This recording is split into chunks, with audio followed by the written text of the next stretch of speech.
Hello guys. आपका French revolution का ये इंट्रोडक्टरी पार्ट फर्स्ट है। देखिए, आपका जो सिलेबस लगवाया गया है in the academic year of 2020 and 21 you have 4 chapters. Now we can see this first chapter according to your syllabus. देखिए, पहला पार्ट जो है हम इंट्रोडक्शन की बात करेंगे। ये जो चैप्टर जो है 9th CBSE से बिलोंग करता है। देखिए, फ्रेंच रिवॉल्यूशन जो चैप्टर आपके लिए लगवाया गया है, बेसिकली हम पहले बात कर लेते हैं ये टाइटल जो है ना वो इतना इंपॉर्टेंट क्यों हो गया है।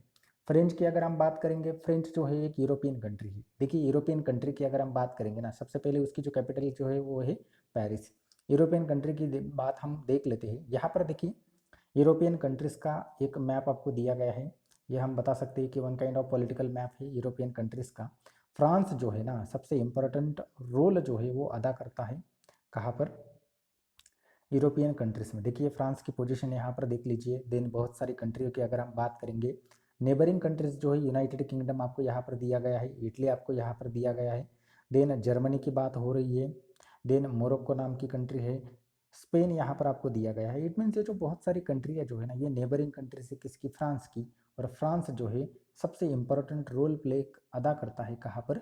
यूरोपियन कॉन्टिनेंट में। देन अगर हम बात करेंगे, ये देखिए, ये जो मैप आप देख रहे हैं, ये पॉलिटिकल मैप आपको यहाँ पर दिख जाएगा किसका? फ्रांस का।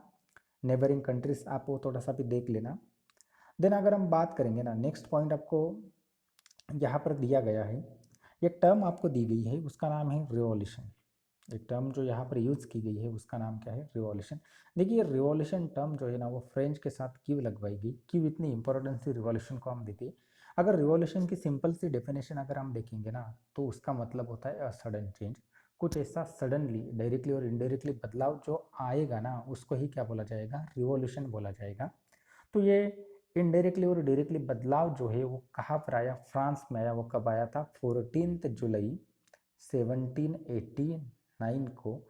इस डे को नेशनल डे जो है वो सेलिब्रेट किया जाता है। कहाँ पर? फ्रांस में।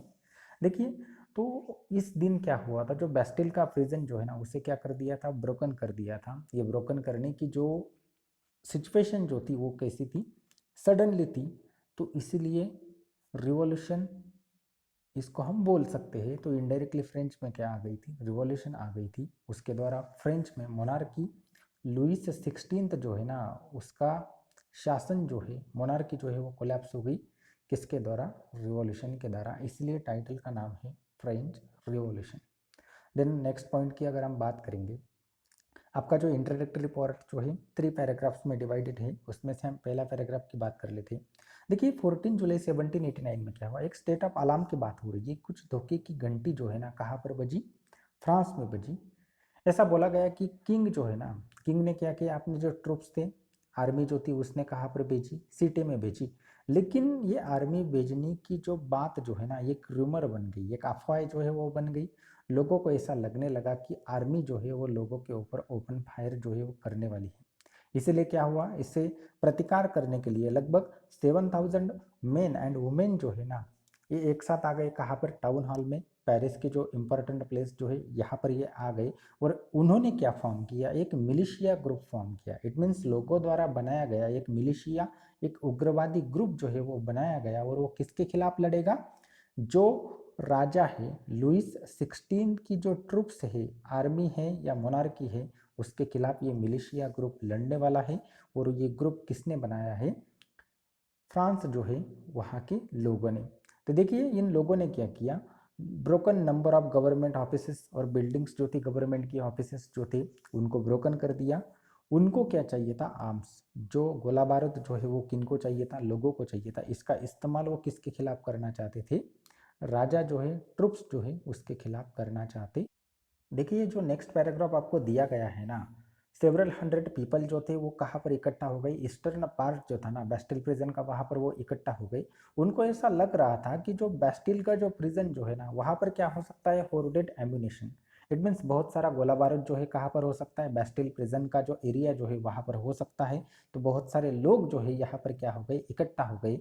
देन बेस्टिल प्रिजन का जो कमांडर जो था ना उसको क्या कर दिया गया? मार दिया गया। और उसके साथ ही 7 पीपल जो थे उनको क्या कर दिया गया? रिहा कर दिया गया। ये जो इवेंट्स जो था ना या घटना जो थी ये कब हुई? 14 जुलाई 1789 को ये जो सडन चेंज जो था, सडन रिवॉल्यूशन जो थी वो कहाँ पर आ गई थी, फ्रांस में आ गई थी।